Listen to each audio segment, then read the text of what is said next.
incredibly obvious.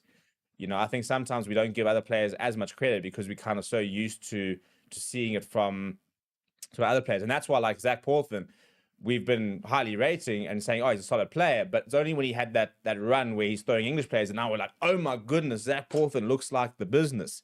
You kind of have those sort of moments. And now we watch him going, well, he's got them. So now every time he carries well, we're seeing, oh, you see how strong he is. It's a bit of a psychology thing. And I was watching, and it's a bit of a,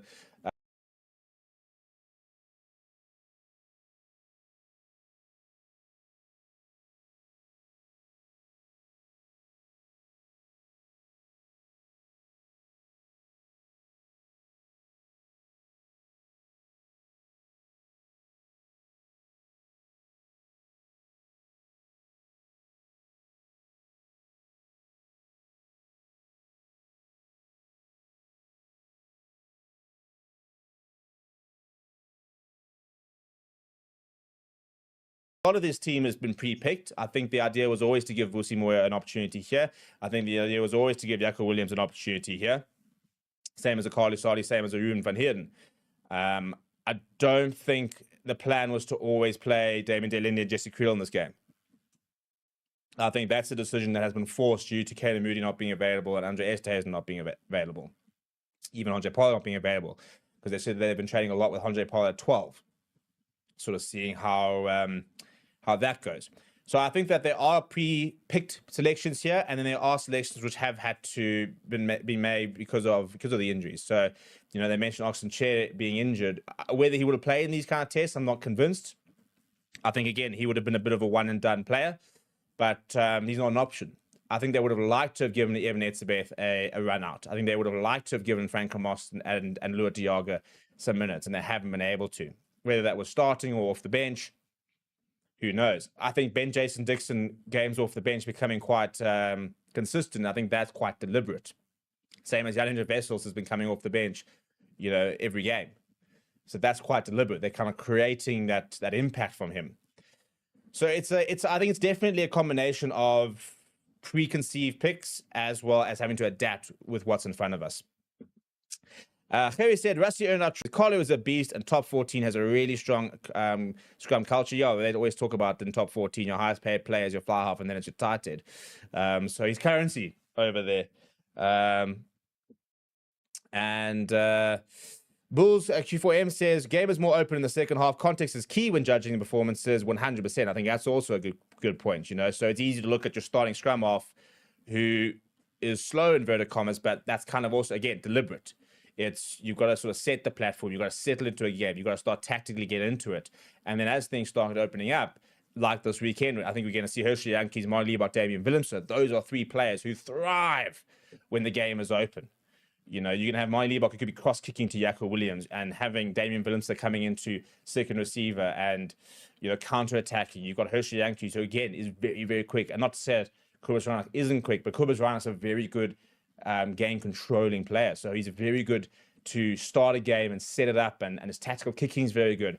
Herschel Yankees, even back in his best days, was always a good impact player. A player that can come off the bench and up the ante, that can quicken things up, that can take opportunities, that can find the try line.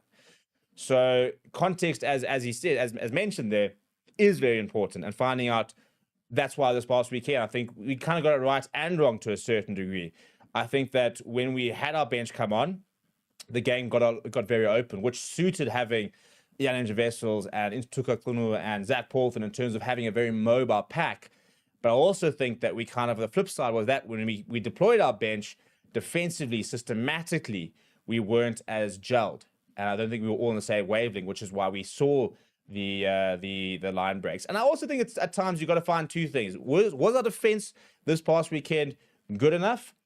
Well, no, because we conceded tries that we maybe shouldn't have. And those line breaks were worrying in the last 10 minutes because it was far too easy. You also have to be able to give credit as well, where credit's due. And you look at I think it was the second major line break, shortly after that first try when they kind of started the comeback. And if you look at a freeze frame, you will see that we almost had half our side deployed down the blind side, and Scotland had manipulated that space and then came down the left, which is exactly what myself and Ronaldo had spoken about France doing so well against New Zealand, where they'd basically created this overlap of defense for the box, and then said, cool, now we're going to go left. And all of a sudden, you've stacked this. Box don't have the numbers. You're now trying to go one-on-one defending, and then you've got loose forwards running in between sort of front rowers and finding that space and taking that space. So, yes, you can sit there and say there are defensive issues, and now by all means, you got to look at, right, why were we in that situation? Why were we in that situation where Instuko Kunu and Ruan Okia and Peter Steph the Toy, 3 players are having to sort of cover 10 to 15 meters worth of space? You know, you don't want to see props and tight 5 players, you know, with lots of space to defend. Those are players who defend in close quarters, because they don't have necessarily the pace to be able to make up for it, or the acceleration at least. You know, I think that's quite important. If you look at the way outside centers defend, look at Jesse Creel, for example, and you look at backlines running at each other, look how much more space there is, and yet they can still make the tackles because they've got the acceleration and the ability to get, even if they get kind of past them. Hinker van Veek does it incredibly well. You know, that's why they really like him, is Hinker van Veek's got a phenomenal cover tackle, where even if they get past him, he's got that ability to dive at a player and bring them down. And you're not really going to see that from a loose head or a tight head. So it was a very, very intelligent way that Scotland did manipulate our defense, because they created those mismatches. Now we need to look at that and think, right, systematically, we weren't good enough. And you can, it's easy, and this is where I kind of get frustrated at, because it's easy to watch a line break, look at those 2 players and say those 2 players are made the mistake. But you've now got to look at overall things, right? Okay, why is it those 2 players? Systematically, are those 2 players the best players that should be defending in that space? You know, and has it happened by accident? Has it happened because they've just had to basically fold on one side or the other, and all of a sudden they're kind of out of a position where they want to be? Have Scotland manipulated that intentionally, or have they just missed the tackle? Because if a player gets run over, you know, let's look at Ellis Park. Ellis Genge taps and goes into Thomas Toy. Thomas Toy makes the hit and then can't complete the tackle. And Ellis Genge basically rides it, goes off to the left and goes under the poles. That's not a systems error, you know, and that's the thing, because we're very quick to go and talk about, Jerry Flannery's defensive system isn't good enough. But you've always got to look at the tries that are being scored, or the line breaks, and kind of look at holistically why is it happening. We could concede 4 more tries, so we could concede 28 points, and the quick thing is, Jerry's not good enough, you know, the defense system's not good enough, and he'd sit there saying, okay, but I'm not the maul coach, you know. And that's why I said it's very quick to blame, and I'm not trying to absolve Jerry Flannery from the blame, because you'll have to look at exactly what happened, but we've always got to look at things in a little bit more detail, because it's far too surface level to look at a line break and say, right, those 2 missed the tackle, therefore those 2 players aren't good enough, and Jerry's not good enough because those 2 players missed a tackle. Similarly, for example, a defense coach can coach systems, he can coach players, but if a player doesn't front up, then, you know, it's on the player. So, and that's the problem, and unfortunately, it's a bit of a rant, but unfortunately, there's no quick solution either. You know, there's no sort of quick, okay, cool, well, now how do we look at it? Because it is very intricate. And I think, you know, Rassie spoke about the fact that they brought in a second analyst. And, you know, he was saying that, you know, if you look at the top teams in the world, they've got a team of analysts. And that's why when I talk about the detail, it's very important, because that's what the coaches are talking about. You know, the coaches go into that kind of intricate detail. So if we really want to enjoy it, and we really want to be, you know, couch pundits, which a lot of us are, we sit over there and we decide what's going on. We need to try and see at what level of detail can we understand, can we get to, so that we can kind of understand the inner workings and then be able to make a more informed statement. Alternatively, we can rage bait, and I'm all for that. We can also rage bait, and we can just throw out some big accusations. You know, it's always a big fan of a bit of controversy. But yes, there's my rant for the day in terms of, 'cause I was watching the highlights, and because I had the same thing. You know, you look at a missed tackle and you think, oh, that's not good enough, but you watch it again and you think, oh, hang on, this, and that's why we love the game, because it is so complex. That's why I love sport, actually, because you can look at any sport and superficially, lots of sport is very basic. Tennis is two players hitting a ball at each other. And if you're then going to say, oh, but the tactics, people sit there saying, what tactics? But there are so many tactical things when it comes to tennis, and you approach players differently. You look at football, and it's 22 players kicking a ball around, but there's so much intricacy into the tactics. And that's what's really fun, is to kind of get into that and look at why we pick players, what are the systems, why do we do this, why do we do so many small things, which are all part of a bigger picture. AJS says Pollock can never be at 12, too small, not strong enough. Tupeloto has been running over him for years now. I mean, I definitely wouldn't go with the too small part. I mean, he's no smaller than a Damien Willemse, for example. Whether he's suited for 12, I mean, in many ways, some people were saying he kind of plays a bit like a traditional 12 because he likes to carry the ball. He likes to take the ball to the line. He's not a flower half who throws out long passes and the likes of that. We've always had the contrast of Pollard versus Elton Yankees, Pollard versus Monty Liebach. Sasha, who's kind of a bit of a blend of the two, because he's a running threat, but not necessarily a physical running threat. He's quick off the mark, good step, chip over the top type of running threat. So I've always said that I think him at 12 could work, and we've actually seen it years and years ago. How often did we see when we were chasing a game? And if we remember that comeback, I want to say it was Wellington.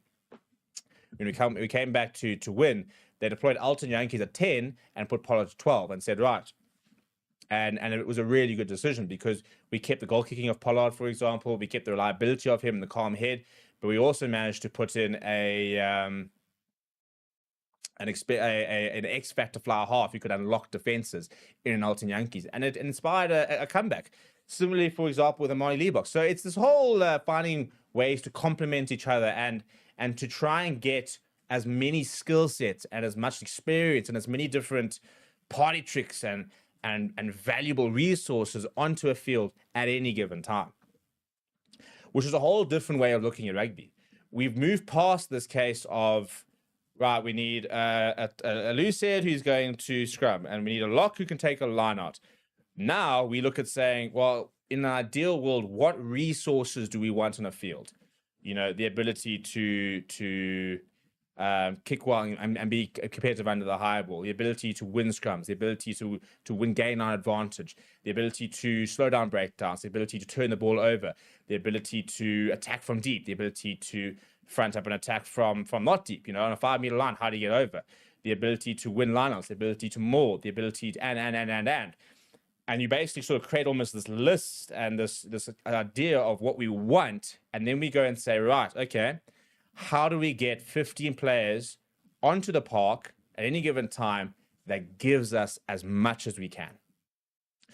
And that's where you're kind of searching for the kind of impossible, the unreachable dream, is you're always going to have to sort of sacrifice somewhere. And that's why if we look at our front rows, we've got the best scrum in the world, and yet we're looking at front rowers who can also add value in the loose. I mean, Oxenchair is the best scrummaging loose head in world rugby. Look at that line breaker at his park. Look at his soft hands. Look at Zach Paul from the way he runs around and he carries, and then he can scrum down quite solidly. So it's such a new age way of looking at things in terms of no longer looking at your traditional roles. And that's what Rassie almost even said.